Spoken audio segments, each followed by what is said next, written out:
El controlador de nuestro sistema va a ser el nuevo cerebro del vehículo. Este sistema básicamente, ¿cierto?, lo que hace es unir los cables hacia el motor eléctrico, ¿cierto?, y la llegada del banco batería, ¿ya? Generalmente al controlador llega el borne positivo y negativo de la batería y sale, ¿cierto?, tres cables que son al motor eléctrico, ¿ya? Este dispositivo va a tomar decisiones de dejar pasar o no la corriente en virtud de muchas variables. En primer lugar, la primera variable es el acelerador electrónico, es decir, el acto físico de la persona con su pie tocar el pedal del acelerador con el objetivo de darle una señal, una orden al controlador de que queremos avanzar, por ejemplo, queremos activar el motor, ¿ya?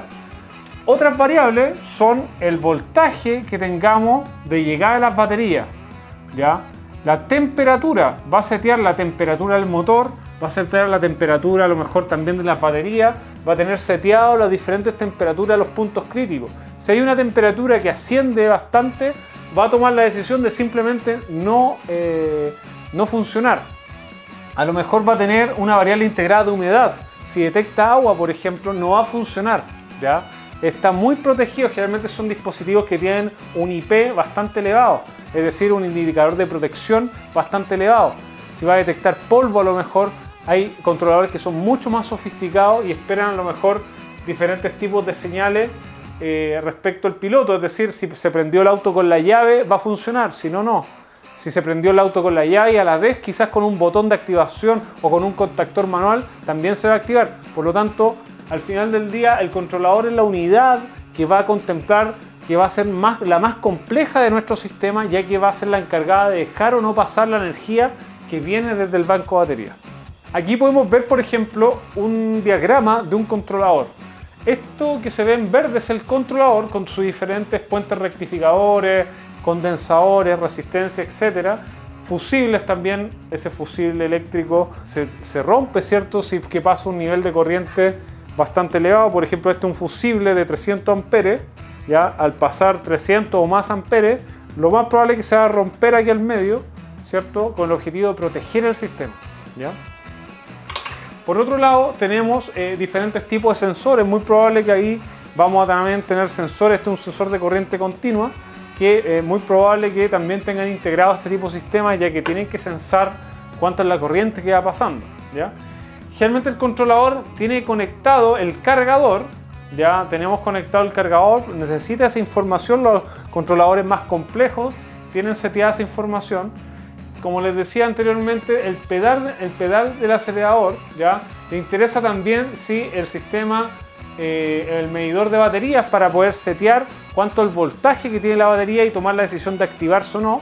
Generalmente los controladores también es muy interesante saber que tienen integrados códigos de falla, ¿ya? Muchas veces los fabricantes principalmente hacen sus vehículos para que uno no conozca las fallas que puede llegar a tener el controlador, y así simplemente la persona del servicio técnico solamente pueda saber qué es lo que está sucediendo por medio de a lo mejor conectándole algún dispositivo hacia un computador, ¿ya?, y poder revisarlo. Sin embargo, hay otros controladores que tienen códigos de falla ya sean con luces o con sonido. Por ejemplo, si tiene dos sonidos, significa a lo mejor que el voltaje de la batería es muy bajo, ¿ya? Si tiene 3 sonidos, es que detectó humedad el sistema, ¿ya? Tiene 4 sonidos, es que a lo mejor el voltaje de la batería es muy alto.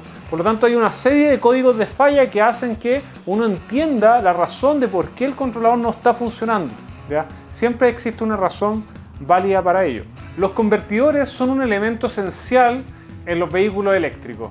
Generalmente las electrolineras junto con los vehículos no comparten quizás los mismos voltajes, o a lo mejor hay que hacer alguna rectificación, etc. Por lo tanto, vamos a hablar de 3 convertidores principales. En primer lugar, los AC/DC. Estos son convertidores que pasan la corriente alterna a corriente continua. Generalmente también el rubro se le llaman fuentes. Son fuentes eléctricas, ¿ya? Este es un ejemplo, solamente un ejemplo a baja escala, ya que esta fuente o convertidor AC/DC admite poca corriente, ¿ya? Tenemos acá una entrada donde se entra, en este caso, una monofásica, es decir, lo que hace este sistema es pasar de 220 volt alterno a 12 volt DC, ¿ya? Es decir, AC a DC, ¿ya? Esa es la función que hace este elemento, ¿ya? Tomar la energía de corriente alterna y pasarla a corriente continua en bajo voltaje, ¿ya? Por otro lado, tenemos otro elemento que es una ACDC. Los ACDC, disculpen, ACAC son elementos que lo único que necesitan es bajar la tensión o aumentar la tensión. Esto se utiliza, por ejemplo, son transformadores que a lo mejor pasan de 380 volts ¿cierto? En corriente alterna a 220 volts de corriente alterna, o en su efecto a 24 volts, por ejemplo, en corriente alterna, y luego de un puente rectificador y un condensador podemos quizá obtener corriente continua, ¿ya? Pero generalmente son también transformadores en el rubro. Luego tenemos los convertidores de CDC, que estos son los elementos más comunes tanto en los vehículos convertidos como en los vehículos, ¿cierto?, de fábrica, y los convertidores de CDC los vamos a encontrar en el rubro en diferentes formatos. Por ejemplo, este es un convertidor de CDC bastante pequeño, ¿ya? Este convertidor de CDC lo que hace es inyectar una corriente, ¿cierto?, DC, quizás de alto voltaje, 40 volts quizás, o 60 volts en DC, y tiene una salida estable de 12 volts, lo que nos da una estabilidad quizás para sistemas de luces pequeñas, pero esto básicamente se utiliza en microcontroladores o elementos de electrónica bastante pequeños. Pero para alimentar a lo mejor un sistema de potencia más elevado de tu vehículo eléctrico vamos a necesitar DCDC más potentes. Este, por ejemplo, es un DCDC que en ficha técnica tenemos que pasa de 45 en un rango de 45 a 90 volts en su input, es decir, admite ese voltaje, y como output, ¿cierto?, una salida, tiene 13.8 volts, ¿ya? Por lo tanto, quizá este DCDC lo podemos conectar en paralelo a una batería y puede estar incluso cargando una batería de 12 volts, ¿ya? Porque tiene una salida de 13.8 volts. El objetivo de esto es, primero que todo, esto se activa con la señal del vehículo eléctrico, ¿ya? Y por otro lado es para alimentar las luces, la radio, sistema de calefacción, sistema de frío, entre otros accesorios que contemple tu vehículo. El protocolo de comunicación CAN es un protocolo que se utiliza en la mayoría de los vehículos eléctricos, ¿ya? CAN viene de las siglas Controller Area Network, ¿ya? Bus es un cable que está presente en todos nuestros vehículos, ¿cierto?, conectando a todos los componentes eléctricos que necesitan interactuar entre ellos, ¿ya? Por ejemplo, recordemos, nosotros teníamos en nuestro vehículo una serie de pilas de litio, ¿ya?, que pueden ser de este formato u otro formato.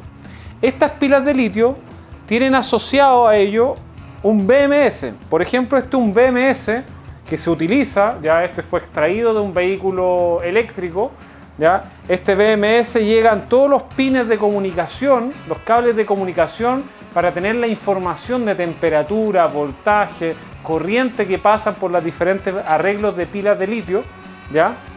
Y este BMS, yo puedo interactuar con este BMS a través de un sistema, ¿cierto?, USB CAN. Podemos ver ahí USB CAN. ¿Qué es lo que produce este elemento? Primero que todo, este elemento se conecta al BMS y por medio, obviamente, de este cable, que es un cable USB, ¿cierto?, ustedes lo pueden conectar al computador con el objetivo de extraer toda la información de tu banco de batería, poder setear variables, por ejemplo, el voltaje de corte, el voltaje de mínimo de batería, las corrientes máximas admisibles, temperaturas máximas admisibles. Muchas veces los fabricantes tratan de que el usuario no pueda acceder a esa información por miedo a tener algún riesgo asociado y solo puede acceder a lo mejor una persona autorizada de la automotora. Sin embargo, muchas veces en vehículos convertidos podemos acceder a este tipo de elementos, ¿cierto? Y por medio de un programa, obviamente, que se conecta a tu notebook, a tu computador, tú puedes tener la interfaz para poder utilizar por protocolo CAN, ¿cierto?, acceder a esta información muy relevante de tu sistema eléctrico. Las líneas de comunicación más importantes relativas a los protocolos CAN son la J1587, la J1708 y la J1939, ¿ya?